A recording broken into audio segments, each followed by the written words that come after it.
chatos. Es decir, os recomiendo que cada uno de vosotros busque su correspondiente bebida, como en mi caso.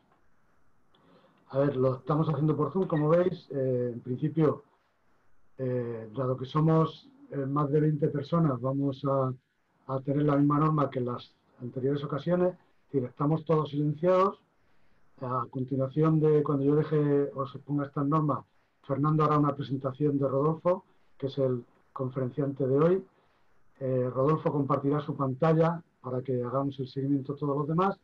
Nadie podrá compartir pantalla mientras él lo haga. Tampoco nadie debería poder hablar para que no se monte un guirigay de intervenciones.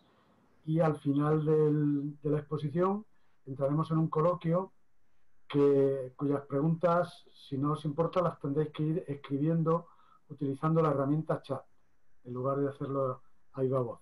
Es para evitar que se acumulen preguntas del mismo tipo y además que haya mucha gente hablando a la par. Por último, quienes estéis interesados en recibir información de próximas convocatorias, podéis hacer llegar vuestra dirección de correo electrónico a nuestro coordinador, a Fernando Palacio, a la dirección palacio@unizar.es.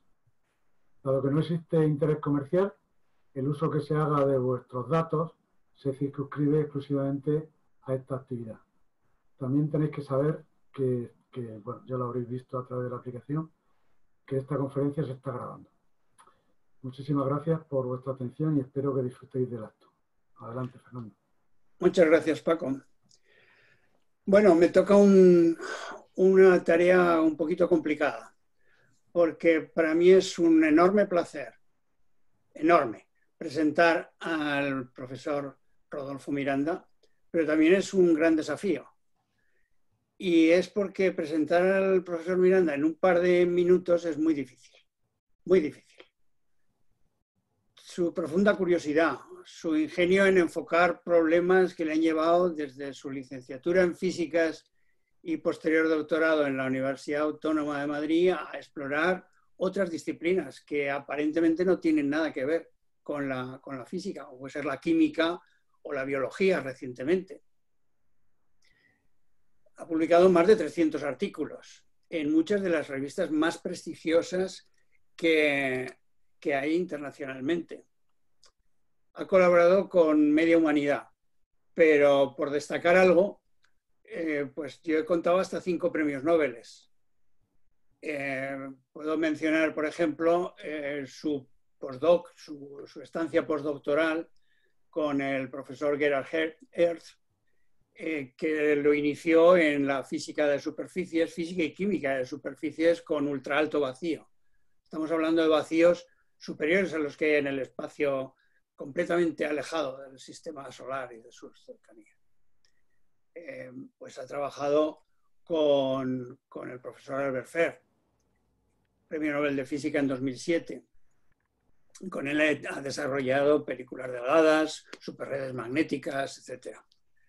Ha trabajado con los Nobeles del grafeno famosos, profesores Game y Novoselov, trabajando en desarrollos que él tiene hechos con grafeno y en colaboración con ellos. Ha desarrollado microscopía de efecto túnel, creo que no me estoy equivocando, en una variante de microscopía de efecto túnel en ultra alto vacío en sus instalaciones, que eso es competencia o fue competencia de los desarrollos del profesor Rohrer. Por ello recibió el Premio Nobel de 1985. Y podría seguir y seguir y no parar. Bueno, el aspecto científico no me he quedado en el mínimo para presentarlo, pero es que el profesor Miranda no solo es un gran científico, también es un excelente gestor. Ha sido vicerrector de investigación de la Universidad Autónoma de Madrid, director del Instituto Nicolás Cabrera, también de la Autónoma de Madrid, y creador, y impulsor y director desde sus comienzos del Instituto de Estudios Avanzados de Madrid en nanotecnología, es el IMDEA famoso.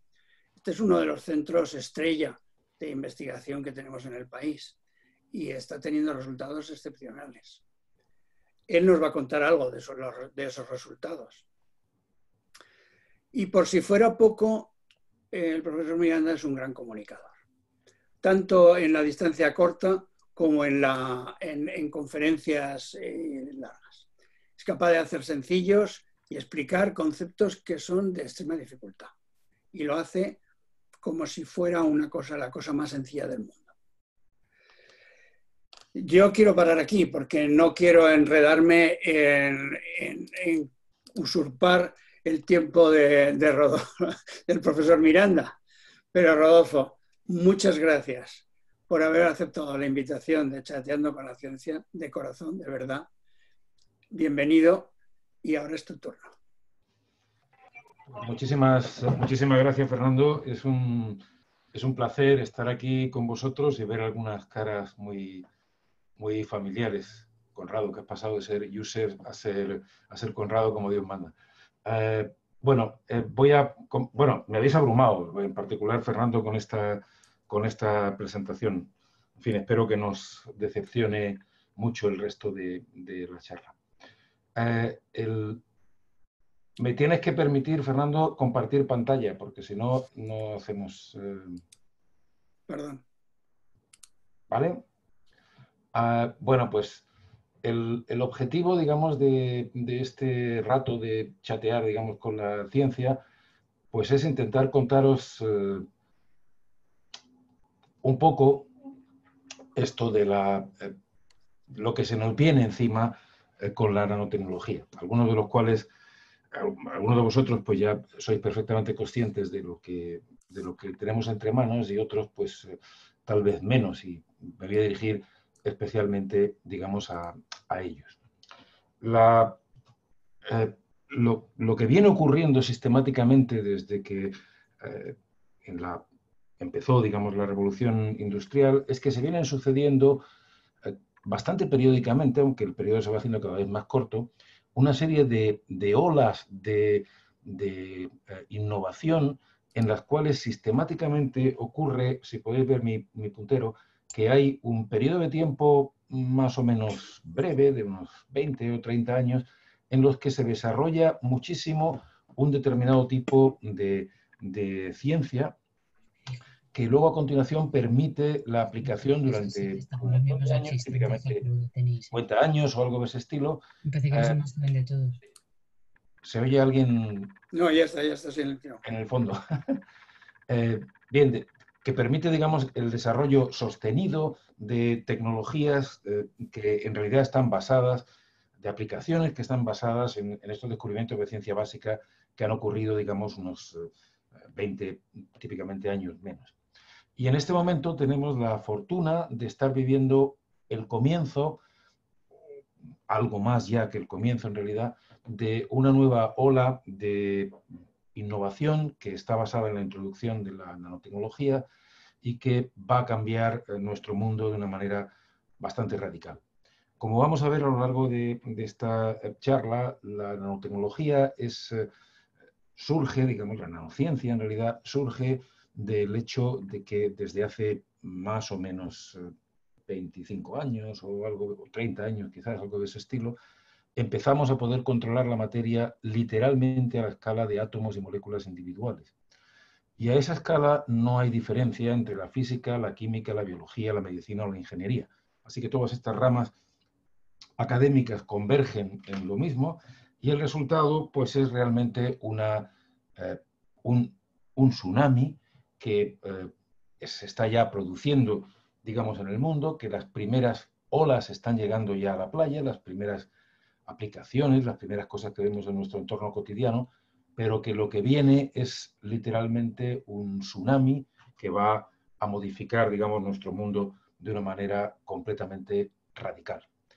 Y más vale que estemos preparados, digamos, para lo que se nos viene encima, porque si se nos escapa lo que está pasando ya en centenares de laboratorios en el mundo y en muchas empresas ya y en muchas aplicaciones, nos puede ocurrir globalmente algo parecido a lo que le pasó a la Kodak, que de ser la empresa más grande de fotografía y de tener, de hecho, la patente la patente, el conocimiento de la foto digital, de la fotografía digital que se inventó por un ingeniero que pertenecía a la Kodak, no tuvieron la visión de ver cómo esto podía cambiar el mundo, su negocio, y de hecho, pues su miedo a perder el control que tenían del mercado normal de las fotos digamos, de carrete, pues hizo que se les pasara de tal manera la cosa que unos pocos años más tarde directamente quedaron en bancarrota, como se muestra en esta figurita. Bien, así que el comienzo de la nanotecnología debe empezar por definir de qué estamos hablando. ¿Qué es un nanómetro? Y un nanómetro es una millonésima de milímetro. Es una unidad de tamaño extremadamente pequeña. Extremadamente pequeña quiere decir que 100.000 de esos nanómetros es más o menos el tamaño, el diámetro promedio de un pelo. Va de 15 a 150 más o menos, dependiendo de lo gordo o lo fino que sea el pelo. 10.000 de estos nanómetros es el tamaño típico de una célula más o menos promedio, una célula animal promedio. Porque os hagáis una idea del tamaño tan inconcebiblemente pequeño del que estamos hablando, un objeto que mide un nanómetro es típicamente lo que se llama un carbono 60, una molécula que contiene 60 átomos de carbono organizados exactamente en hexágonos y pentágonos, exactamente igual que un balón de fútbol. Pues la misma relación de tamaño que hay entre un nanómetro, es una molécula como el carbono 60, y un balón de fútbol, aproximadamente es la relación de tamaño que hay entre un balón de fútbol y la Tierra. Así que estamos hablando, en todo el resto de esta charla vamos a hablar de objetos inconcebiblemente pequeños, que desde luego no podemos ver a ojo, ni siquiera con un microscopio óptico, y vamos a tener que emplear microscopios electrónicos de distinto estilo, microscopios de fuerzas, inventos más o menos psicodélicos que nos permiten tener una ventana a este nanomundo. ¿Y por qué el nanomundo es tan interesante? Bueno, la razón principal, el mensaje principal que debéis tener en la cabeza es porque las cosas pequeñas son muy diferentes. Todas las propiedades de los objetos suficientemente pequeños, las propiedades eléctricas, magnéticas, ópticas, mecánicas, la reactividad química, cualquier propiedad de un trozo de materia depende extraordinariamente del tamaño. En particular, cuando los tamaños de las cosas empiezan a ser del orden de unos nanómetros, estas propiedades cambian un montón. Por ejemplo, si uno hace la pregunta absurda de qué color es el oro, pues no respondería de entrada qué tontería, de qué color va a ser el oro, pues amarillo, si llevamos miles de años haciendo joyas, además es un material inerte, que por eso hacemos joyas, en fin, para las princesas egipcias o lo que quiera que fuera, y la respuesta correcta sería depende del tamaño, porque cuando el tamaño del oro efectivamente va siendo cada vez más pequeño, sigue siendo amarillo, hasta que de pronto empieza a tener cualquier color del arco iris. Y estos viales que veis aquí con partículas de oro de distinto tamaño, como veis, tienen colores bien distintos. En particular estos pequeñitos, y lo vamos a ver luego en un par de ejemplos prácticos interesantes, tienen un color rojizo, aparentemente la disolución. Bueno, la razón es porque, como decía antes, todas las propiedades de los materiales, y en particular cómo se refleja o se absorbe la luz, en este caso concreto, pues depende del tamaño. Cuando las cosas son suficientemente pequeñas, cambian bastante drásticamente sus propiedades. Por eso, como no lo sabemos, tenemos que explorar la parte primera. Antes de hacer aplicaciones en nanotecnología, necesitamos explorar la nanociencia, porque las propiedades que conocemos para las cosas grandes cambian de una manera muy radical. Así que un primer mensaje es que el tamaño importa. No en el sentido que se suele decir habitualmente, sino más bien el contrario. O sea, que las cosas muy, muy pequeñas tienen unas propiedades drásticamente diferentes. Y es nuevo esto de la nanotecnología, de que las cosas muy pequeñas cambien mucho sus propiedades. La respuesta es no. Si uno mira en la historia y en los museos, encuentra muchos ejemplos de objetos que contienen elementos de nanotecnología y que gracias a eso sus propiedades serán bien pintorescas. Por ejemplo, esto es lo que se llama la copa de Licurgo, es un ejemplar único que está en el British Museum, que tiene una propiedad fantástica, que como veis en esta especie de peliculita, su color aparente es distinto dependiendo de que lo veamos con luz transmitida, o sea, con alguna fuente de luz situada en el interior de la copa, en cuyo caso se ve roja, o que lo veamos con luz reflejada desde el exterior, en cuyo caso se ve verde. Esto es un resto de la vajilla del Palacio de los Césares romanos y debía formar parte del espectáculo antes de meterse en alguna otra arena con el que impactaban, digamos, a sus visitantes. La razón por la que esta cosa ocurre, esta copa de Licurgo tiene estas propiedades tan curiosas, ahora sabemos que es porque en el vidrio hay nanopartículas de oro y bueno, también de plata, de un tamaño, como veis en esta figura de microscopía electrónica que aparece a la derecha, aproximadamente unos 50 nanómetros. Y resulta que partículas de ese tamaño, pues efectivamente sus propiedades de color cambian dependiendo de que la luz sea reflejada o transmitida. Si uno va a una catedral medieval de estas que tienen estos bellísimos vidrieras de colores tan hermosos, pues los colores estos rojos profundos que se ven en estas vidrieras medievales, de nuevo, son el resultado de que en los vidrios hay metidas nanopartículas de oro, también de plata, a veces incluso de aleaciones, de estos tamaños más o menos nanométricos. Cómo los artesanos se apañaban, digamos, en la Edad Media, o incluso antes, como hemos visto, para meter este tipo de nanopartículas en el interior de los materiales que producían, pues la verdad es que no lo sabemos. Seguramente encontrarían algún tipo de receta con el que producir estas cosas tan hermosas. Bien, ¿y por qué razón las cosas pequeñas son tan distintas, tienen unas propiedades tan diferentes? Bueno, la razón es porque cuando las cosas son suficientemente pequeñas, su comportamiento está completamente controlado por la parte más rara de la ciencia, por la mecánica cuántica.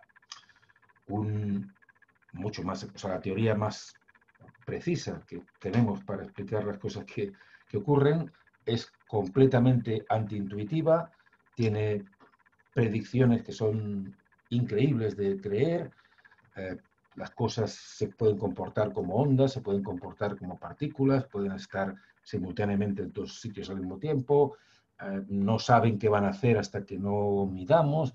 En fin, hay toda una serie de efectos asociados con la mecánica cuántica con implicaciones filosóficas muy profundas, pero que de un modo pragmático diremos que realmente no se entienden con nuestra intuición, pero que en cambio tenemos las herramientas matemáticas y teóricas para poder predecir el comportamiento de las cosas con una precisión tremenda.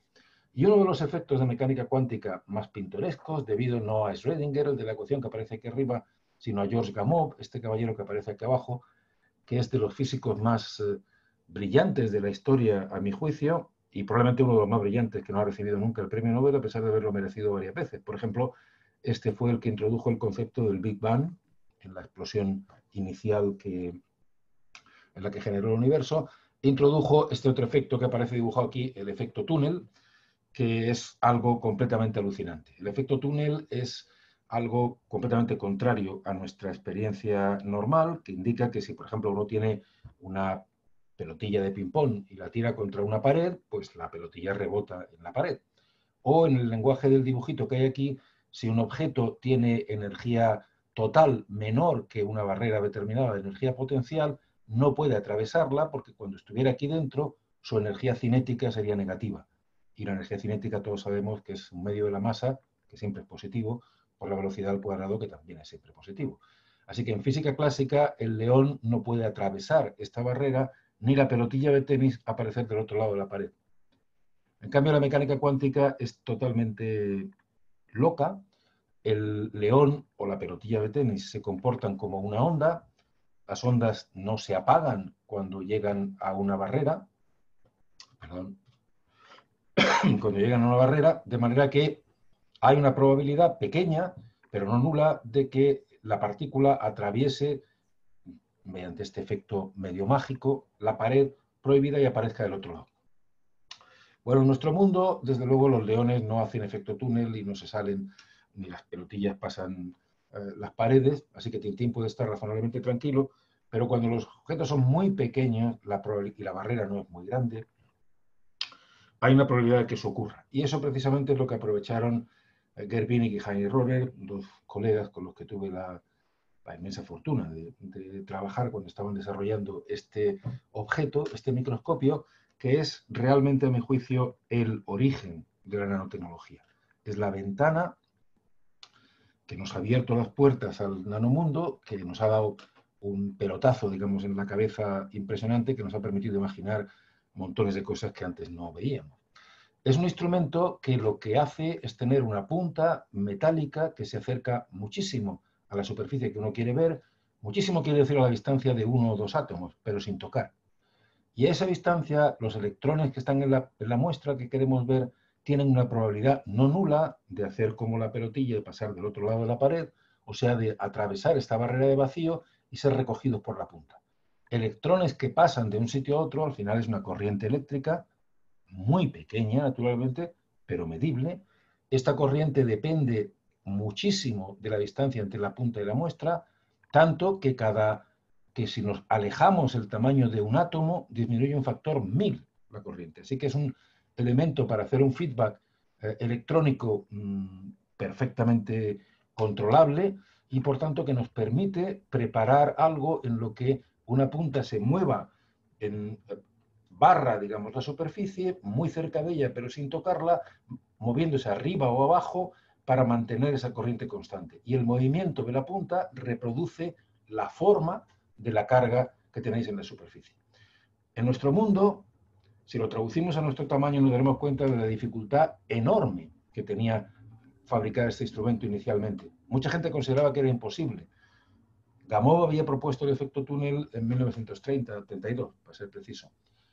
Hicieron falta un montón de años, como veis, hasta que estos caballeros consiguieron hacer realidad este instrumento, porque si lo traducís a nuestro mundo, tener una punta, un par de átomos de distancia de la superficie y moverla, es como tomar la Torre Eiffel, ponerla boca abajo a 1/10 de milímetro del suelo, esta escala está bien, a 1/10 de milímetro del suelo, y moverla a unos 500 kilómetros por hora por encima de la gente sin tocar. Y el movimiento de la Torre Eiffel pues, nos da la forma de las cabezas de las personas que están en el suelo, de los árboles, de los coches o de lo que quiera que sea. Bueno, para hacer esto hay que aislar obviamente este instrumento tan delicado, hay que aislarlo del resto del mundo.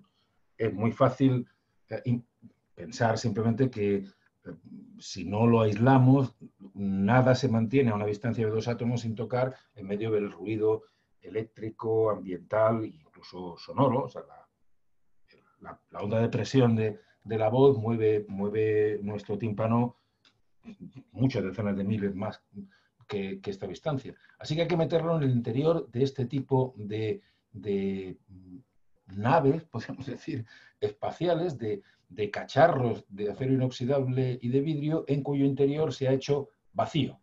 El vacío más grande, que como decía Fernando al principio, este ultraalto vacío, es mayor que el vacío interestelar. Son 15 órdenes de magnitud menos presión que la presión atmosférica. O sea, esencialmente no hay moléculas en el interior de estos recipientes. Además, para que lo que vamos a ver no se mueva, conviene tenerlo a temperatura muy baja, típicamente pues, alrededor de 1 Kelvin o 4 Kelvin. Manejar temperaturas muy bajas en ultraalto vacío, como nuestro colega Conrado conoce mejor que nadie, pues es una cosa bien complicada. Si además uno quiere medir, por ejemplo, propiedades magnéticas, pues además hay que ponerle campos magnéticos muy intensos, más grandes que los de una resonancia magnética, típicamente 3 teslas o 9 teslas, campos muy grandes, y el resultado es un tinglao enorme que además encima se monta sobre patas neumáticas que cuando están funcionando flotan toda esta cosa en el aire. De manera que nada de lo que ocurra en el exterior afecta al corazón de nuestro microscopio. Y el premio que se obtiene es este. El premio es una imagen como esta que hay aquí, en la que uno puede ver los átomos de silicio de una superficie. En concreto, esta imagen tiene un valor histórico grande porque es la primera vez que se vieron átomos en España y la tercera vez en el mundo. O sea, algo realmente notable. Si me disculpáis, voy a poner un poco de agua. Esto...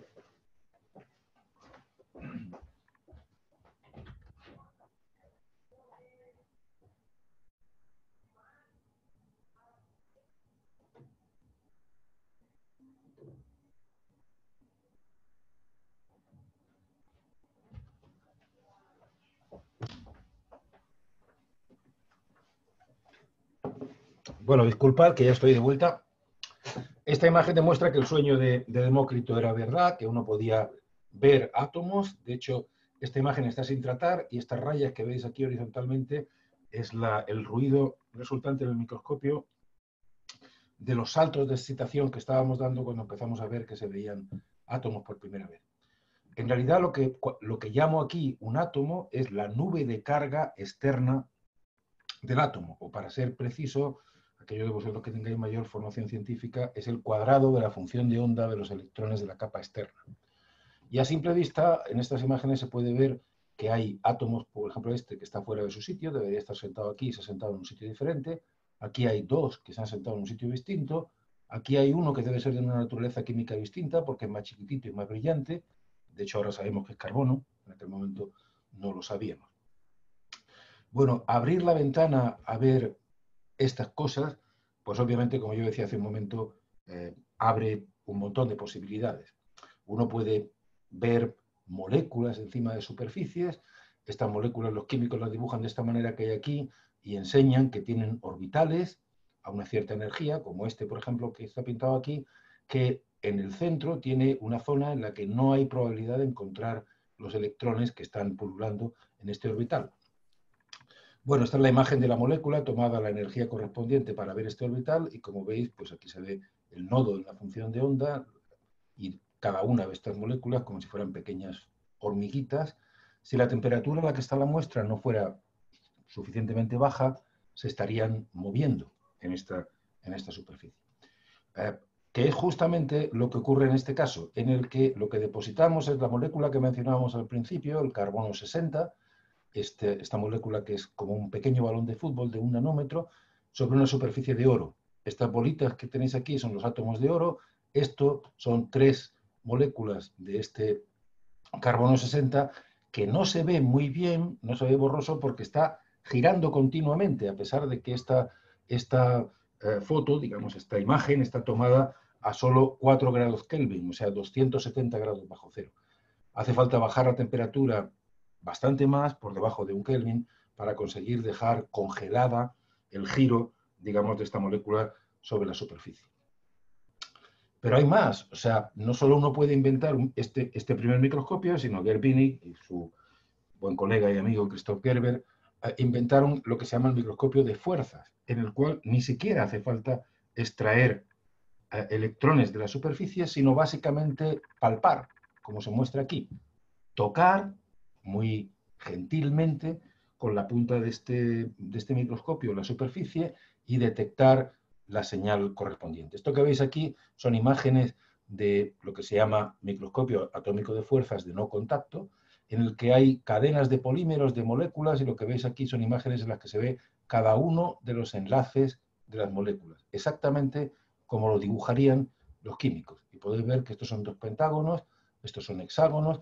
Incluso si uno va más allá, puede medir la distancia entre los distintos átomos de carbono que estarían colocados en este caso en cada una de las esquinas de estos hexágonos o pentágonos y deducir si lo que tienen son enlaces dobles, triples o sencillos. Y decirle a los químicos que lo que ellos han producido finalmente tiene esta estructura de abajo y no esta estructura de arriba, que son extremadamente similares y se diferencian por dónde están situados determinados enlaces dobles.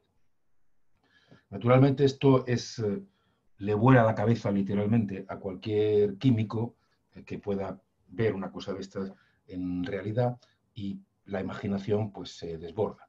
Es cierto que para hacer esto realmente hay que hacerlo de nuevo. Esta es la imagen del microscopio correspondiente en el laboratorio del instituto. Pues hay que hacerlo en ultra alto vacío, a baja temperatura, en unas condiciones que parecen muy alejadas de cualquier aplicación práctica. Pero como vamos a ver dentro de un rato, lo que uno aprende en estas condiciones tan extremas, tan exóticas, tan alejadas de la vida normal, pues tiene mucha aplicación en la vida normal. Uno puede hacer más cosas en realidad. Uno puede, por ejemplo, tomar la punta de este microscopio, utilizarla literalmente como si fuera una aguja que pincha aceitunas en un plato y mover átomos en la superficie y construir con él lo que quiera. Uno puede, esto por ejemplo es una imagen en la que átomos que se han depositado a temperatura muy baja, de manera que están inmóviles, como estos que hay aquí, son tomados de uno en uno, se pinchan, se mueven y aquí estáis empezando a ver la formación de un círculo que, bueno, más adelante, en realidad uno puede hacer lo que quiera. Uno puede hacer hombrecitos que saltan, escribir INDEA, escribir, pues poner aquí la cara de alguien que debe ser el jefe o así, porque tiene una cara de mala sombra grandísima, en la que cada átomo, un átomo, o sea, la nariz son 2 átomos, los ojos 1, la boca 6.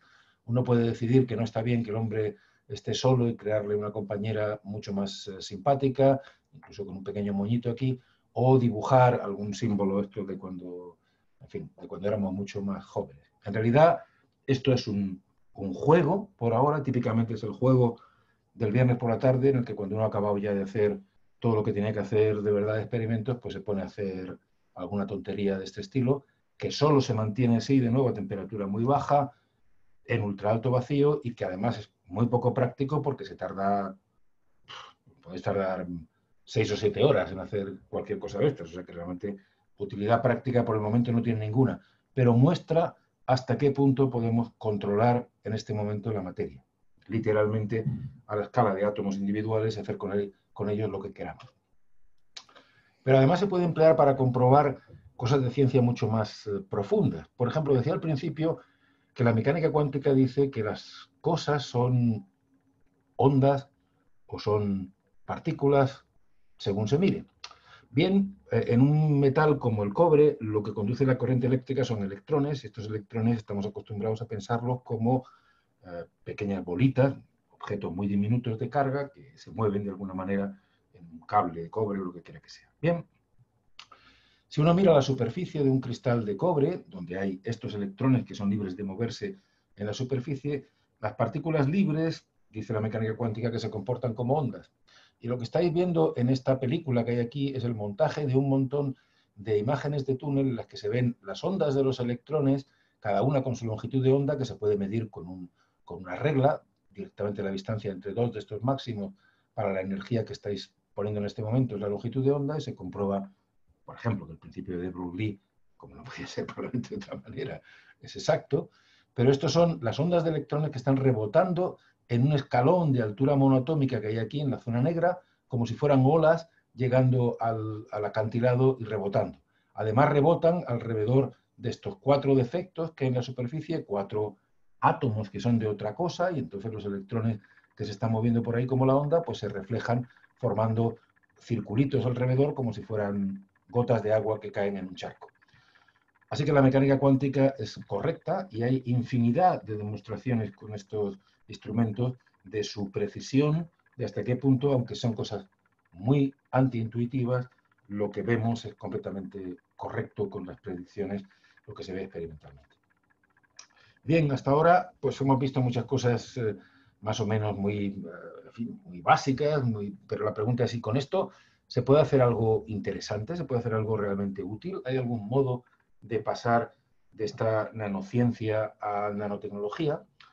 Y la respuesta es sí. Hay un montón de cosas ya que están en nuestro uso diario.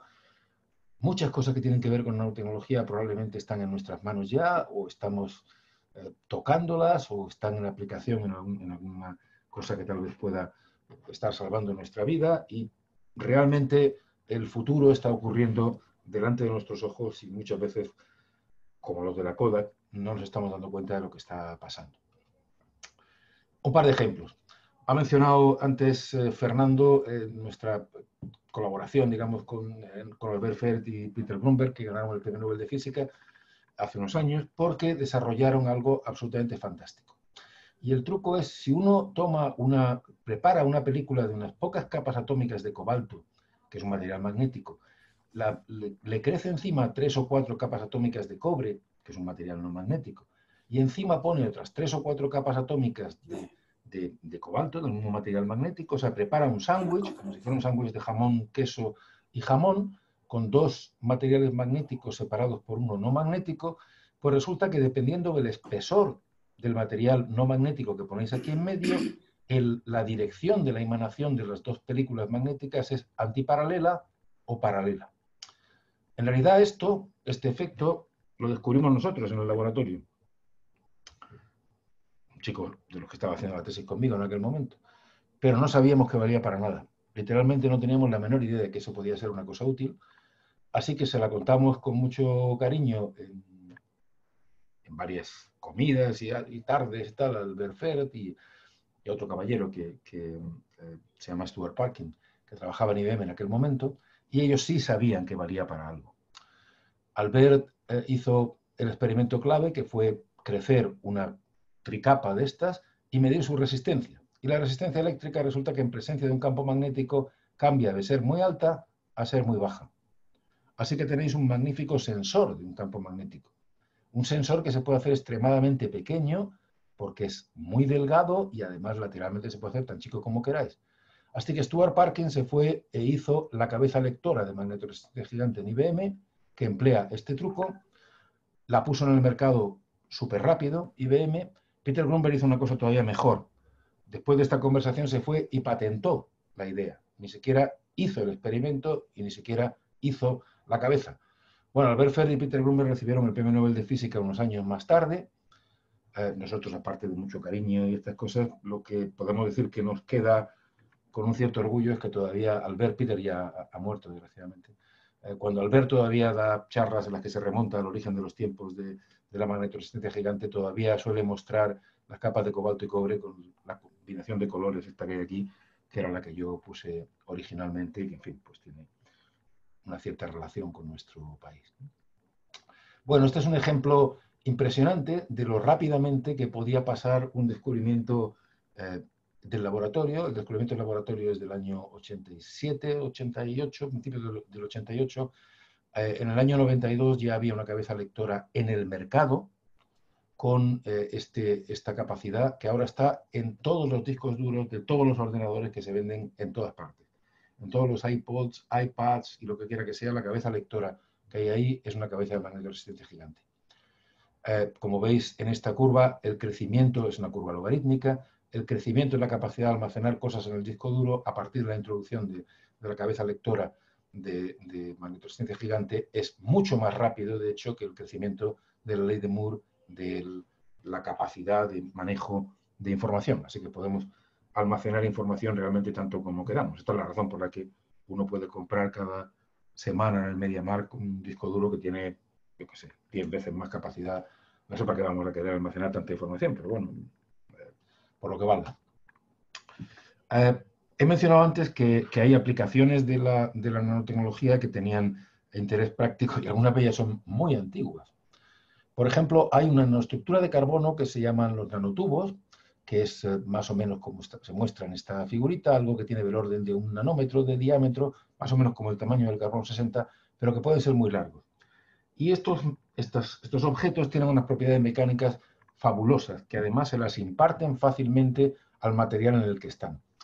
Así que hemos encontrado hace unos años que las espadas de Damasco, que eran famosas, digamos, por la calidad de su acero, que según decían se templaba en sangre de cristianos, y esto le daba, digamos, sus propiedades, en realidad era una cosa más mundana. Por algún motivo mágico, estos tipos habían aprendido a meter nanotubos de carbono en el interior de estas espadas de Damasco que les hacían ser particularmente flexibles y duras. Por cierto, nuestros artesanos del acero de Toledo debían haber encontrado también el mismo tipo de truco, porque en un análisis reciente de la tizona, de la espada esta presuntamente del Cid Campeador, también se han encontrado nanotubos de carbono en el interior.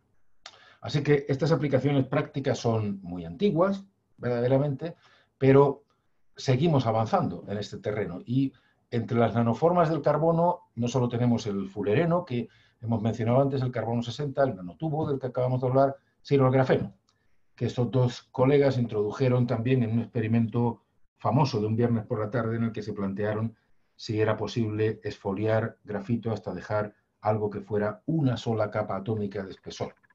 Estos eran los gustos las tonterías en realidad que se le ocurrieron a André Geim antes de irse en Manchester al pub a tomar cervezas el viernes por la tarde, y Kostya Novoselov, que es un chico muy tímido, muy listo y bastante poco habilidoso socialmente, pues en lugar de irse a tomar cerveza al pub los viernes, se quedaba esfoliando grafito y consiguió esfoliar una sola capa atómica de grafeno. Y naturalmente pues ha sido una revolución en muchas cosas, entre otras para él, que cuando ganó el premio Nobel era el físico más joven que había conseguido el premio Nobel nunca en la historia. El grafeno en realidad es como un panal de abeja. Es una estructura en la que vais a tener átomos de carbono situados en los vértices de estos hexágonos, exactamente igual que un panal de abejas. Y cuando los átomos de carbono están dispuestos de esta manera, pues tienen unas propiedades literalmente increíbles, literalmente alucinantes. O sea, tienen superlativos todos los imaginables, pero el más importante desde el punto de vista de la física básica es que los electrones dentro de este material se comportan como objetos relativistas que se mueven casi, bueno, no a la velocidad de la luz en el vacío, pero 300 veces menos que la velocidad de la luz en el vacío, que es más que la velocidad de la luz en muchos materiales. Así que los electrones en el grafeno se mueven realmente como partículas relativistas. Y estas son imágenes. Esto es una imagen de microscopía de efecto túnel con muy alta resolución de una de estas capas de grafeno puesta encima de un metal debajo, una monocapa de estos átomos de carbono con estas propiedades literalmente fabulosas. A la escala más grande, la pinta que tiene el grafeno es mucho más pringosa, se parece como a las películas estas de plástico que se pegan y no hay manera luego de colocarla bien, como estas bolsas de los supermercados, que no tenéis manera de limpiar bien del asunto. Es muy, muy difícil conseguir ponerlo plano.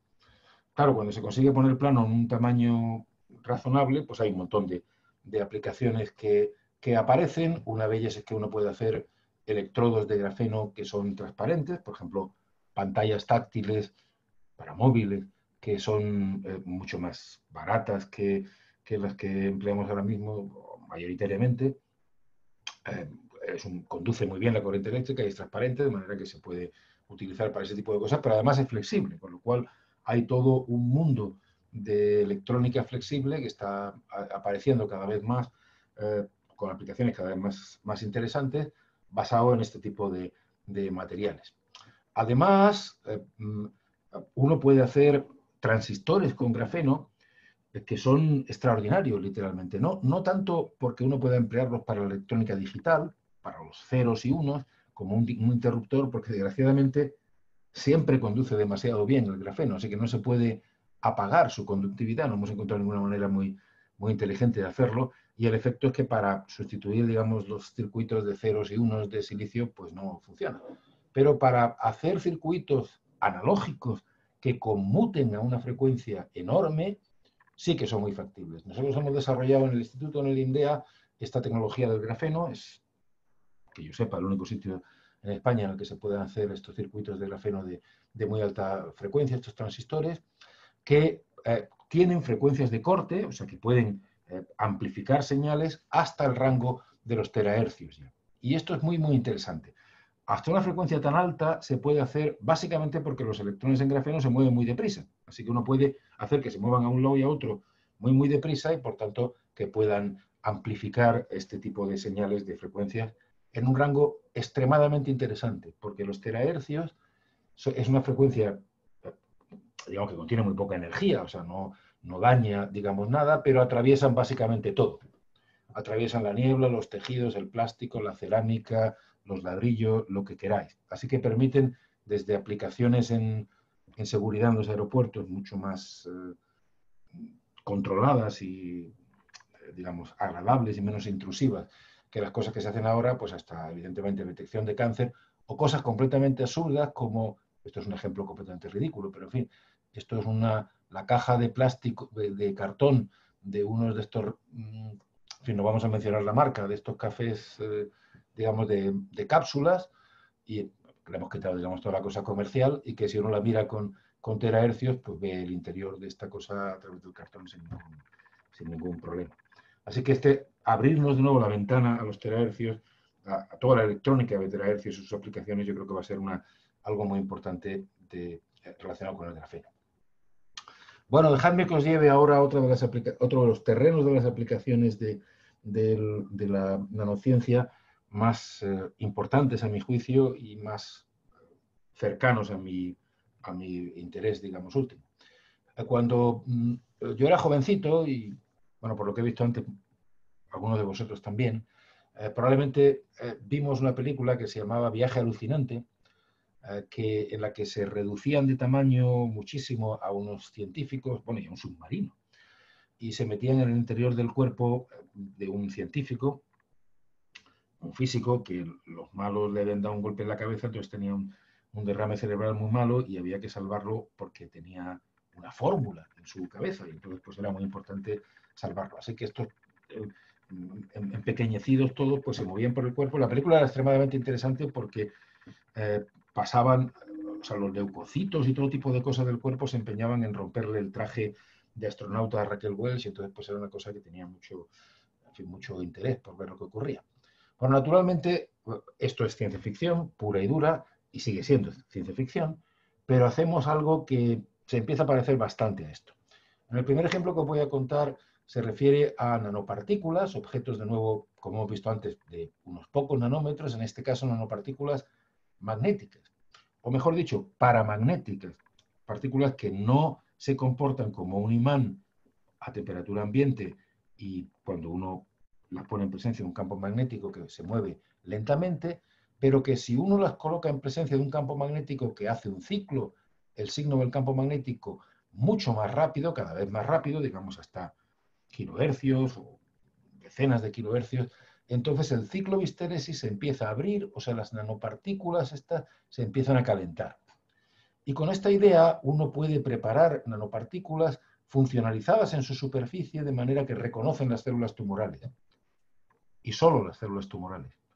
De manera que cuando uno las inyecta en un tumor, estas nanopartículas se meten, como se muestra aquí, en grandes cantidades en el interior de las células tumorales, y ahora desde fuera uno puede aplicar un campo magnético alterno, extremadamente poco intenso. Esto no tiene nada que ver con los campos de Tesla, son miles de veces menos de los campos de Tesla que se emplean en una resonancia magnética, por ejemplo. El campo es muy poco intenso, pero de una frecuencia grande.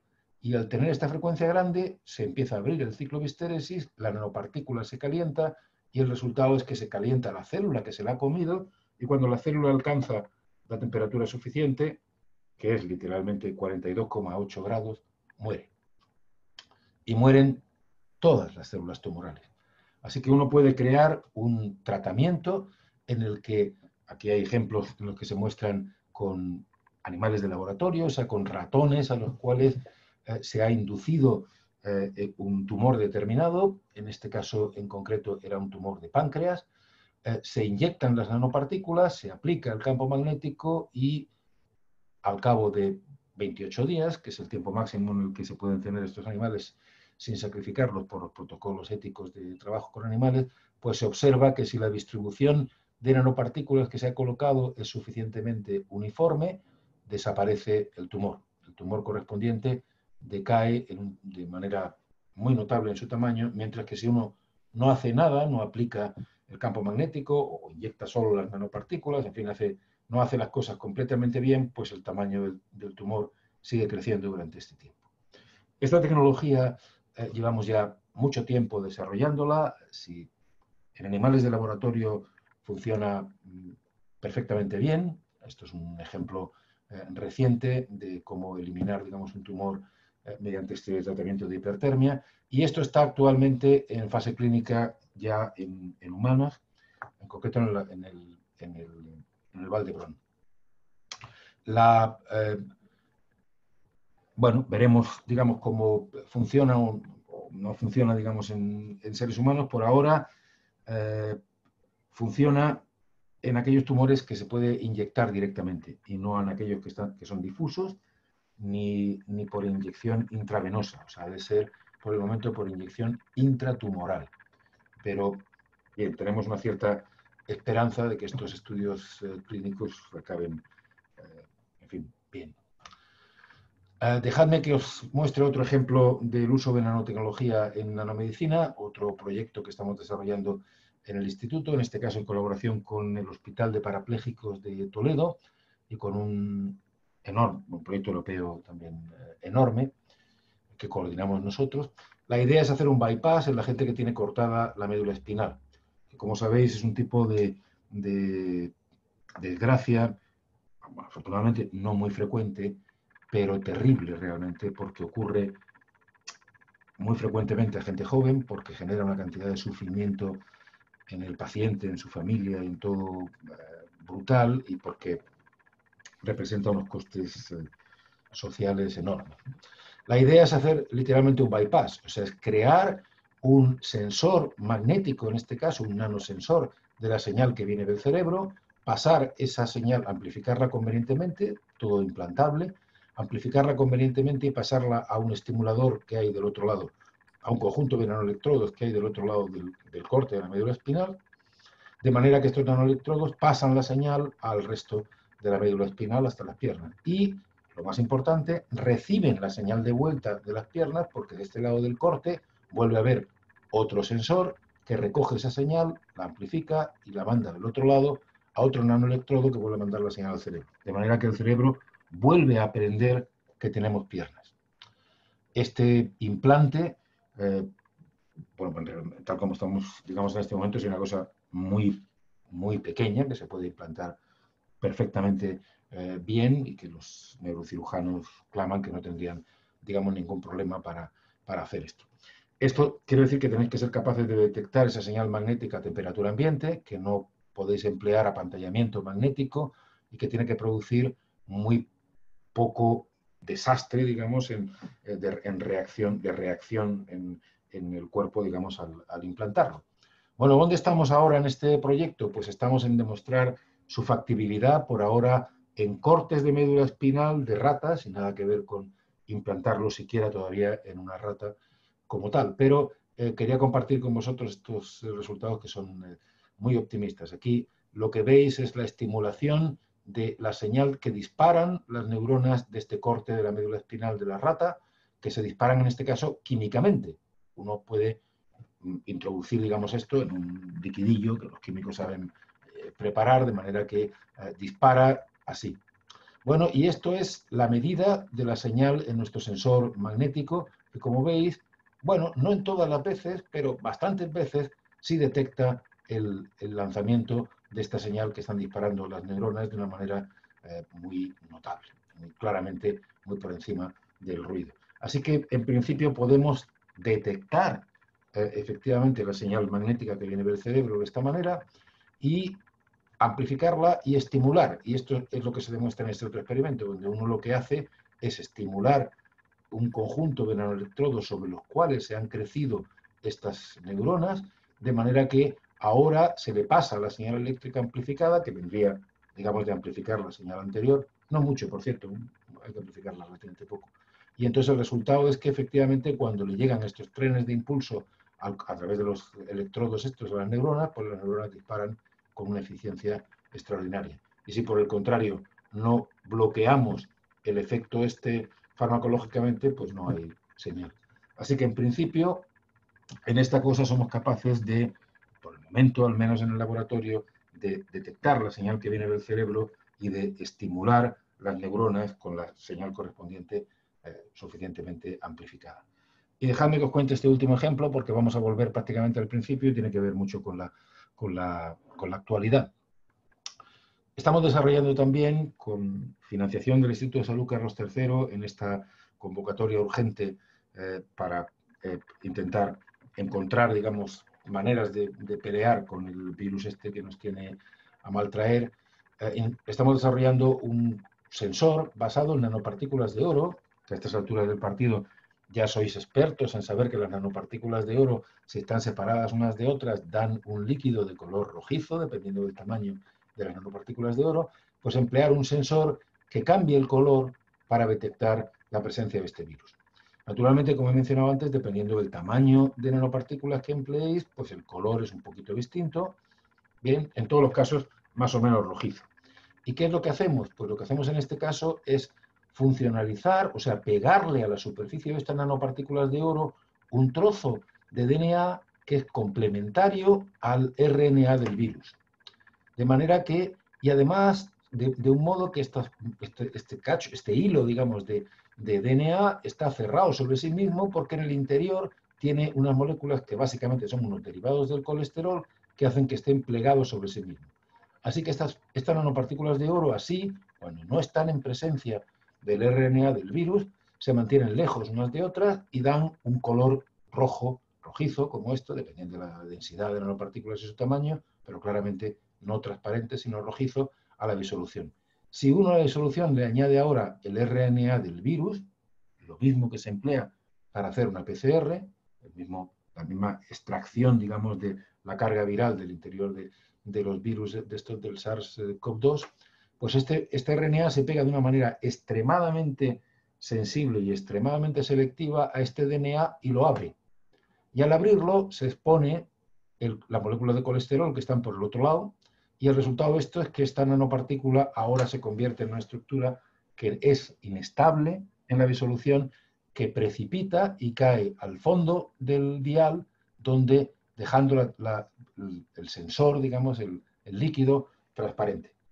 Así que si uno coloca aquí la secuencia adecuada, complementaria del RNA del virus que se quiere detectar, pues se cambia el color de la disolución de una manera súper efectiva. Y esto es algo que uno puede detectar a ojo. Si deja el tiempo suficiente, que son un par de horas quizás, o tal vez un poquito más, 3 horas quizás, para que caigan todas las partículas al interior. Pero se puede hacer mucho más rápido. Se puede hacer rapidísimo porque uno puede montar un pequeño y muy sencillo dispositivo óptico en el que se mide de una manera cuantitativa el cambio en el color que se produce al incluir el RNA del virus en esta disolución. Y esto es algo que funciona súper rápido. Esta escala que hay aquí son minutos. Como veis, esto que hay aquí pueden ser 10 minutos. Incluso en la mitad de ese tiempo se ve perfectamente el cambio de color asociado. Así que estos sensores ópticos, que además son muy baratos, pues esperemos que si conseguimos hacerlo funcionar con el RNA de los enfermos de verdad y no con el RNA artificial, idéntico al del virus, pero artificial y hecho en el laboratorio, pues podamos instalar este tipo de sensores en los centros de salud y en los hospitales comarcales, en fin, donde hace falta tener a mano algo útil. Bien, estos eran algunos ejemplos del trabajo reciente que estamos haciendo en nanomedicina en el instituto, aplicando nanociencia, cosas de nanociencia que hemos aprendido a nanomedicina. Hay muchos más, no voy a contarlos, pero hay un montón. O sea, probablemente el área de esta nanomedicina va a ser donde la primera ola grande del tsunami nos va a arrasar de una manera muy clara, ¿no? En definitiva, el mensaje es, yo creo y estoy muy convencido, digamos, que en el siglo en el que estamos, todo a nuestro alrededor va a contener elementos de nanotecnología. El modo en el que captamos energía, el modo en el que manejamos información, cómo controlamos nuestra salud, en fin, prácticamente todo a nuestro alrededor va a contener elementos de nanotecnología. Unas cosas más y otras cosas menos, pero nosotros ya tenemos ejemplos en áreas que van de la construcción a las cosas más extrañas imaginables. Y además, pues es algo muy, muy divertido porque el descubrir las reglas con las que juega la naturaleza a esta escala tan pequeña nos llena cada día prácticamente de sorpresas. Es también divertido porque al ser una cosa muy interdisciplinar, uno trabaja con colegas que saben de otras cosas muy distintas de las que sabemos nosotros, así que se aprende cada día. Así que, ¿yo qué puedo decir? Me parece algo realmente apasionante. Esto es las actividades a las que nos dedicamos en el instituto, que tiene este nombre tan ampuloso, Instituto Madrileño de Estudios Avanzados en Nanociencia. Está en el campus de la Universidad Autónoma y con muchísimo placer pues os recibiremos cuando cambien un poquito las cosas y nos podamos mover con más facilidad. Organizar un grupo de visita desde Zaragoza al instituto es trivial.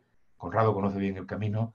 En el AVE se viene muy fácil y os enseñaremos las cosas que hacemos allí en directo, que es mucho, mucho mejor y más real que cualquier cosa del PowerPoint Science que puedo estar contando yo. Pues nada, muchísimas gracias. Estoy a vuestra disposición para responder a lo que queráis.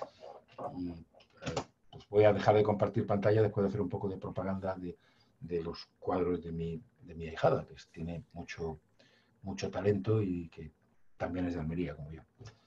Pues os dejo de compartir la pantalla, pero estoy a vuestra disposición para volver a lo que queráis después. Muchas gracias, Rodolfo. por tu excelente conferencia. Antes de pasar a las preguntas, que ya va cayendo alguna, quisiera, no sé si está todavía con nosotros Pilar Tegel, que me dijo que estaría, para que ella como vicepresidente del club pues nos diga unas palabras cerrando el ciclo. Si estuviera, yo no la he localizado ahora, pero si estuviera, por favor que me lo diga. Vale, que no. Yo no la he visto. Bueno, en todo caso, esta conferencia cierra el ciclo, un ciclo que ha sido atípico, un ciclo que nos ha en un momento dado yugulado un poco nuestras actividades cuando dejamos de poder hacerlas presenciales, pero que cuando resolvimos el problema de seguir adelante, pues nos ha potenciado mucho, tanto que tenemos planes de continuar al menos con una componente de videoconferencia cuando ya podamos hacerlas presenciales. Mientras no podamos hacerlas presenciales, seguiremos solo con videoconferencias. La asistencia ha aumentado mucho. Es más cómodo conectarse en casa que tener que quitarse las zapatillas caseras, ponerse los zapatos, dejar el sillón de orejas, el calor de la casita cuando estás en invierno y acercarse hasta el ayuntamiento, digo, hasta el aeropuerto, cerca del aeropuerto de Zaragoza, para presenciar una charla. Es más cómodo hacerlo desde casa y además nos permite desubicar la conferencia desde Zaragoza. O sea, hemos tenido oyentes de varias nacionalidades. Esto es infactible. Así que lo que fue un problema, pues se ha convertido en una oportunidad y se ha convertido en algo que nos está potenciando. Y esperamos seguir así. En septiembre lanzaremos el nuevo programa del 5º ciclo, donde volveremos a tener personas eminentes que, bueno, pues son tan generosas como para dedicar una parte de su tiempo y de su actividad diaria, que normalmente están muy ocupados, dedicarla a darnos una conferencia sobre lo que ellos conocen. Y a estos es mi más profundo agradecimiento. Con esto doy paso a las preguntas.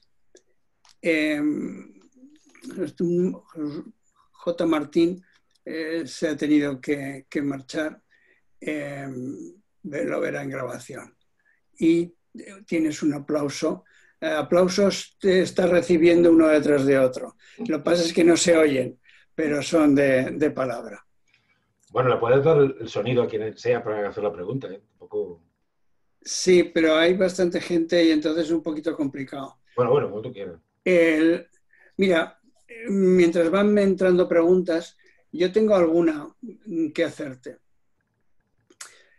Hay una que siempre me ha perseguido y que nunca he encontrado yo una respuesta suficientemente contundente. La física de superficies ultra alto vacío a mí me parece fascinante. Me parece fascinante porque te da una información directa, casi de escala atómica, de lo que está pasando. Y sobre todo si se mezcla con microscopía electrónica, con microscopía de barrido, de efecto túnel, etcétera, etcétera, pues todavía potencia más las posibilidades. Yo he visto fotos que tú tienes, que algunas las he enseñado, que son absolutamente, vamos, inimaginables de otra manera. Todo esto justifica de por sí este tipo de investigación al nivel fundamental. O sea, da una información de primerísima mano que no se puede encontrar de otra manera en la escala fundamental de la ciencia. Pero yo me pregunto, ¿hay algún cauce que nos lleve a dar aplicaciones a resultados de este tipo? Bueno, yo he intentado enseñar algunas aplicaciones directas, quiero decir... Me refiero a la física de superficies de alto vacío. La física de superficies, o sea, vamos a ver. Ertel, hasta el que le dieron el premio Nobel de Química en 2007, que por cierto era otro físico, que fue mi jefe de postdoc, este hombre en ultra alto vacío se dedicó a estudiar todas las cosas que condujeron a producir los catalizadores que tenemos ahora en los coches. Los catalizadores de 3 vías se desarrollaron en el laboratorio de este hombre empezando con una cosa que era un monocristal de platino, el monóxido de carbono encima, cómo se rompe, cómo se pega el monóxido de carbono, cómo se rompe. O sea, la información que tú obtienes en ultra alto vacío la puedes traducir en montones de casos, no siempre, pero en montones de casos la puedes traducir al mundo macroscópico y funciona. O sea, es decir, el conocimiento que adquieres ahí te lleva a cosas prácticas totales. O sea, las superredes de la magnetorosencia gigante de Alberfer se crecen en ultra alto vacío. Sí, sí, eso es realmente, claro. Eso sin ninguna duda. Vacío, y ellos en ultra alto vacío. Y la cabeza lectora que se hace ahora mismo, hombre, la haces en un sistema de sputtering, que es un sistema de alto vacío, industrial, y se puede hacer perfectamente. O sea, todo eso no hay ningún problema. O sea, tienes que hacer un sistema modelo que capte lo esencial del problema. Si te equivocas al elegir tu sistema modelo, pues lo que tú aprendes ahí no vale para nada. Pero si lo que eliges es una cosa relevante, o sea, nosotros estamos en un proyecto ahora con Repsol y el Ayuntamiento de Madrid, por cierto, hasta lo que puedo decir, de un nuevo tipo de catalizadores en ultra alto vacío que eliminan los óxidos de nitrógeno. El óxido de nitrógeno de los motores diésel es un problema de contaminación brutal. Y todo lo que aprendemos en ultra alto vacío se puede pasar al mundo real. Simplemente lo haces en unas condiciones en las que tú puedes controlar todo de entrada, en lugar de hacer, como hacen los de catalizadores tradicionales, pones ahí un polvo que no sabes lo que es, le metes ahí un teclado y analizas lo que te sale, pero como no controlas los mecanismos microscópicos de lo que está pasando, pues no aprendes nada, es estrictamente prueba y error. Sí, sí. No, lo de las cabezas lectoras y todo esto es absolutamente cierto. El magnetorosencia gigante. O sea, la patente del catalizador de tu coche es una patente alemana que salió del laboratorio en el que estaba yo con cosas hechas con ultra alto vacío. De hecho, el 80% de la gente que trabajaba con Ertel en el laboratorio en aquel momento pasaron a la BASF, que fue la primera empresa alemana que empezó a hacer los catalizadores estos. Y unos pocos, 2 o 3 que hacíamos cosas más básicas y tal, pues nos fuimos con él cuando se fue al Max Planck en Berlín. Pero prácticamente todos los demás, pero como te digo, o sea, a lo mejor 30 o 35 tipos, ¿eh? Se fueron todos directamente a la BASF a fabricar los catalizadores. Y es la patente que pagamos religiosamente cada vez que tiene un catalizador en un coche ahora mismo. Bueno, sigue llegándote felicitaciones y Paco Hernández pregunta si existen actualmente medicamentos basados en nanotecnología que se estén ya usando a nivel clínico. Sí. A nivel clínico hay varios. Pues mira, te puedo buscar, creo que aquí, déjame un momento que busque una cosita aquí.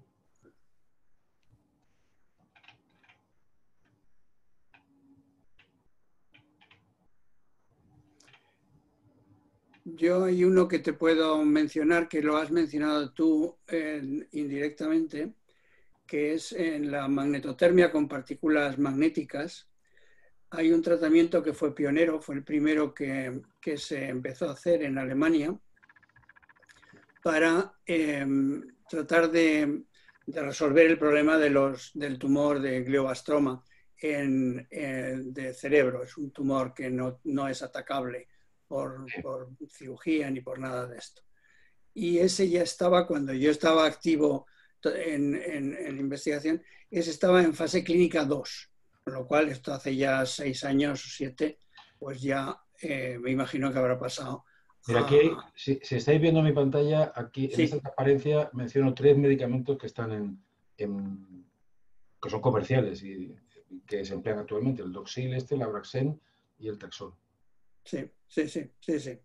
Hay un problema, de todas maneras, en esto, que es esta cosa que yo mencionaba aquí al final, hay un problema práctico grave, que es origen de muchos litigios, que es, tú imagínate que tienes un medicamento, ponte aspirina, ¿vale? Entonces tú empleas aspirina normal y con eso no cura el cáncer, ¿vale? Pues tú imagínate que ahora haces una formulación en la que la misma molécula de la aspirina la pegas encima de una nanopartícula y entonces resulta que eso es súper eficaz para no sé qué. Entonces, ¿es eso un medicamento diferente? ¿Es el mismo? Entonces hay varios ejemplos de cosas de este estilo en las que la bronca, digamos, es entre abogados, básicamente. O sea, si esto se puede patentar, no se puede patentar, se usa de la misma manera, no se usa, en fin, ese tipo de historia. Pero sí que hay ya cosas.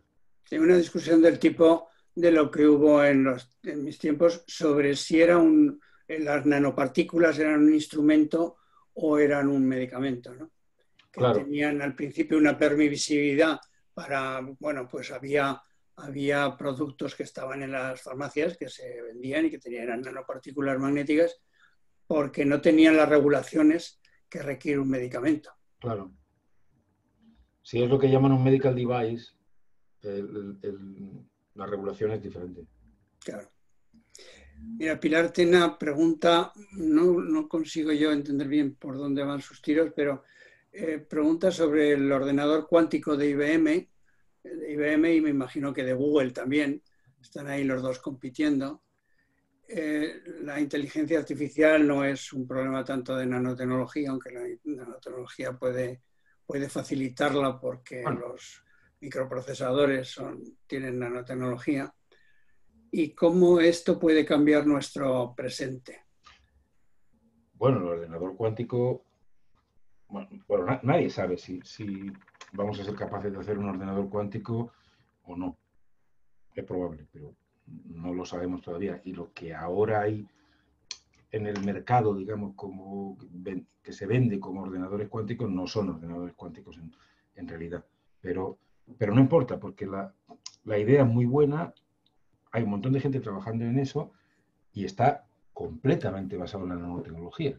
Totalmente. O sea, es decir, son materiales cuánticos en los cuales uno tiene que tener la opción de tener un dispositivo, por ejemplo, un squid enano que esté en dos estados cuánticos superpuestos. Una molécula magnética de las que le gustaban a Fernando, que pueda tener la opción de estar simultáneamente en dos estados al mismo tiempo.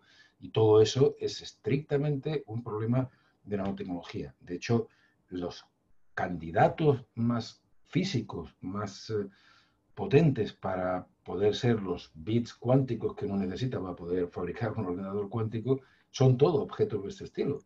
Los fermiones de Majorana, cualquiera de estas cosas que se están pensando utilizar o que estamos intentando encontrar la manera de crearlos y manejarlos de una manera adecuada, son objetos a la nanoescala y ahí funciona perfectamente. La cosa distinta es si uno dispusiera de un ordenador cuántico, las aplicaciones que tendría que hacer un ordenador cuántico pues serían aplicaciones de cosas muy diversas y requieren de todo un desarrollo de, digamos, de software que por cierto está bastante más avanzado en ese caso que el hardware, de software cuántico, podríamos decir, que eso es otro mundo distinto, digamos, obviamente, de la nanotecnología, ¿no? Sí, yo creo que los resultados de IBM y de Google son increíbles, son fascinantes, pero no son más que resultados de laboratorio. Bueno, no, y además que son o sea, que no hay nada todavía que demuestre realmente que los prototipos que han hecho funcionan de acuerdo con las reglas de un ordenador cuántico. Hay que resolver los problemas de inestabilidad de esos sistemas Pero bueno, yo creo que o sea, no es un disparate. O sea, yo no sé cuándo podremos conseguirlo, pero no es un disparate. A lo mejor no se consigue nunca, ¿eh? Pasa como con la vacuna del SARS-CoV-2, ¿no? Mira, Alonso, creemos que se va a conseguir, pero a lo mejor no se consigue. Alonso te pregunta lo siguiente. Has hablado sobre el grafeno, que lleva ya unos años en boca de todo el mundo. Pero recientemente un equipo liderado por un científico español ha encontrado un material nuevo que consiste en dos capas de grafeno superpuestas, pero levemente rotadas respecto de la otra. Creo que consiguen un grafeno superconductor. ¿Puedes explicar en qué consiste y si tiene aplicaciones o qué aplicaciones tiene? Bueno, esto es un trabajo que empezó un colega que se llama Pablo Jarillo, que de hecho hizo la carrera en España, pero hizo ya en Valencia. Hizo la tesis fuera y ahora está en el MIT, donde tiene una posición permanente. Entonces, el experimento que ellos han reportado es tomar no una capa de grafeno, que es una sola capa de grafito, de estas hexagonales, sino dos, una de ellas girada un cierto ángulo con respecto a la otra. Y lo que claman es que cuando ese ángulo girado, digamos, de una cosa con respecto a la otra, es uno determinado, extremadamente preciso, de hecho con una precisión bastante difícil de creer, de 1,08 grados, pues entonces ese material, el grafeno, este bicapa de grafeno girada, se convierte en un material superconductor. Quiere decir que por el cual circula la corriente sin resistencia. A una temperatura muy baja, realmente, una temperatura muy alejada de todo, ¿no? Entonces, bueno, eso es un trabajo que ha hecho muchísimo ruido en el mundo, que hay mucha gente intentando reproducir, con éxito, digamos, regular por el momento. Y pues, digamos, el patio está dividido entre algunos colegas que creen que eso esencialmente es verdad, y, vamos, verdad real, reproducible, factible, y otros que consideran que no. Yo creo que es un poco demasiado pronto todavía para pronunciarse al respecto. Las pruebas clásicas para algo que es un superconductor no es que su resistencia se haga muy, muy pequeña, es que se haga cero, cero pelotero, o sea, no un poquito cerca del cero, sino 10 a la 12 veces cerca de cero. Y hay muchas pruebas, digamos, de cómo un material, digamos, se puede considerar que es un superconductor, cosas que se llaman el efecto Meissner, la aparición de gap y tal, y todas estas cosas pues están todavía por aparecer en este material. Así que es posible, pero yo creo que es demasiado pronto todavía para juzgar. Aplicaciones, pues yo personalmente creo que no muchas, porque la temperatura es, en el caso de que sea, o sea, desde luego en los datos que ha presentado este hombre hay una caída de la resistencia brutal, de varios órdenes de magnitud, pero no a cero. Y todavía la temperatura a la que se ocurre pues es muy, muy bajita para que tenga mucho, bueno, algún interés práctico. Conceptualmente sería fantástico, por otro lado, porque efectivamente nadie imaginaba que un material como hecho puramente de carbono podía ser superconductor de esta manera. Aunque siempre hay algún teórico que había hecho predicciones, eso siempre pasa, como no les cuesta trabajo hacer predicciones. Mira, Pilar Tena te vuelve a hacer otra pregunta, aunque también alejada de lo que es nanotecnología, pero yo la conozco y es una mujer muy preocupada con todos los avances que están por ahí funcionando. Entonces a ella le preocupa la tecnología de Elon Musk de mandar cientos de miles de satélites al espacio y qué implicaciones puede tener esto. Y lo que te pregunto es qué opinión, si tienes opinión sobre ello o no. No mucho. O sea, este caballero es un tipo muy curioso, realmente. Es un tipo muy... En fin, uno no sabe si acabará mostrando que es un genio o es un sacamuelas de los que venden el bálsamo de Fierabrás para todo lo que pille. No tengo mucho criterio. O sea, de esto, de los satélites, desde luego, eso no tengo mucha idea. De su historia con el Tesla y el coche eléctrico maravilloso y sus baterías y sus fábricas y sus cosas, sí tengo alguna opinión más dudosa. Sí. Este es muy controvertido. Mira, Pedro Quílez... Bueno, igual es un genio, ¿eh? O sea, estas cosas no se sabe. Sí. A mí no me gusta mucho. Pedro Quílez cita a Feynman cuando dijo "There's plenty of room at the bottom". Hay que quitarse el sombrero. Que si aparece el nombre de Feynman hay que quitarse el sombrero. Exacto, exacto. Yo me he puesto de pie cuando lo he leído. Lo que a él le interesa es saber algo sobre los nanomotores. Yo creo que se refiere a estas moléculas que tienen un rotor molecular también. Bueno, eso funciona, eso es fantástico y hay muchos ejemplos de estas cosas en marcha, hasta alguno particularmente cachondo. Quiero decir, bueno, está un poco frenado por la cosa esta del COVID, pero poco antes del lío este de la pandemia y todo este jaleo, había una carrera, o sea, había prevista un concurso en el que era una carrera de coches, nanocoches, o sea, objetos que tenían ruedas o algo parecido, digamos, a ruedas que les hacía moverse en una determinada dirección, que básicamente eran motores moleculares. Y había un concurso en el que nosotros nos pidieron participar, pero realmente lo que teníamos era una pellejería, o sea, eso no valía para nada.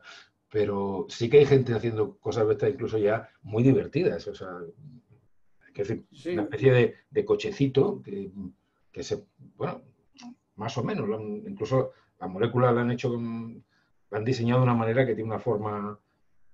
Las imágenes de túnel, precisamente, pues muestran la pinta que tiene esto y hay una peliculita breve en la que se ve cómo se mueve un poquito, pero en una determinada dirección, no al azar, claro, porque la cosa en esto, la cosa graciosa es que tenga una dirección de movimiento, claro, quiero decir, hay cosas que pueden, digamos, ir igual, por decirlo de un modo simple, pueden ir igual para adelante que para atrás y entonces pues no va a ningún lado.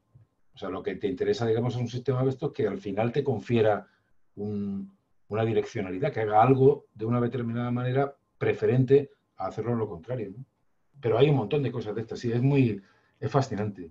Una vez más, las intuiciones de Feynman, eso sí que sabía.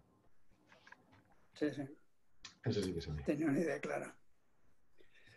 Bueno, Rodolfo, yo creo que tenemos que parar aquí ya. Pues sí, porque habrá que hacer alguna otra cosa, alguna obligación familiar o algo, o chatear de verdad, porque vosotros habréis estado chateando, pero yo no.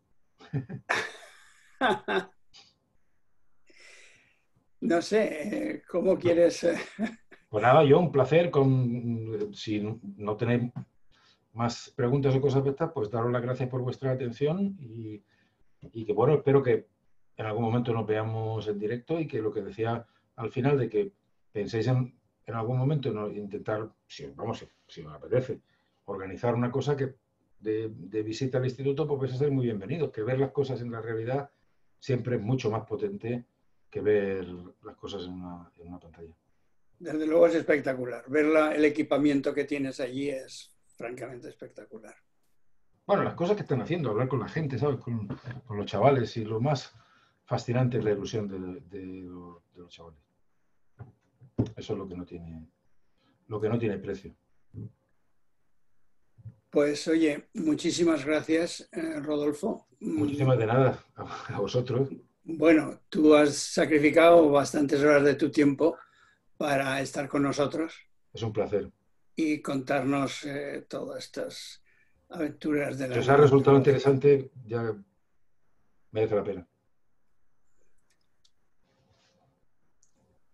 Muy bien, pues vamos a cerrar aquí esta. El club no tiene muchos recursos, pero sí que le gusta dejar un recuerdo, no, por supuesto, no equivalente al que tú nos dejas, pero sí que quede algo, ¿no? Entonces tenemos una especie de pisapapeles de diseño que lo personalizamos, que tendrá tu nombre, la conferencia, etcétera, que te mandaremos. Otra cosa que tiene el club, que está muy orgulloso de ello, es que es un club centenario, uno de los pocos clubes centenarios de tenis en España. es ya 110 centenario, ¿no? O sea, ya son más de 110 años. Con motivo de todos estos fastos, pues se hizo un libro, y es un libro resumen de lo que ha sido la historia de los 100 primeros años del club. Y allí puedes ver imágenes de Manolo Santana, de los grandes mitos que hemos tenido en tenis, imágenes costumbristas, etc. Entonces, junto con el pisapapeles y una acreditación de que has dado la conferencia, que a ti no te sirve para nada, pero que en tu instituto yo sé que hay alguna persona encargada de recoger esos papelillos, pues te llegará el libro. Muy bien. Y eso es todo lo que podemos hacer para... Pues muy agradecido. Para hacer tu tiempo y tu... A vosotros. Y todo esto. Cuidaros mucho. Venga, ¿Vale? hasta... Que paséis... siempre, Rodolfo. Paséis Un abrazo. Gracias, luego. Yo me voy entonces, ¿no? Hasta luego. Sí, yo ya desconecto. Venga, con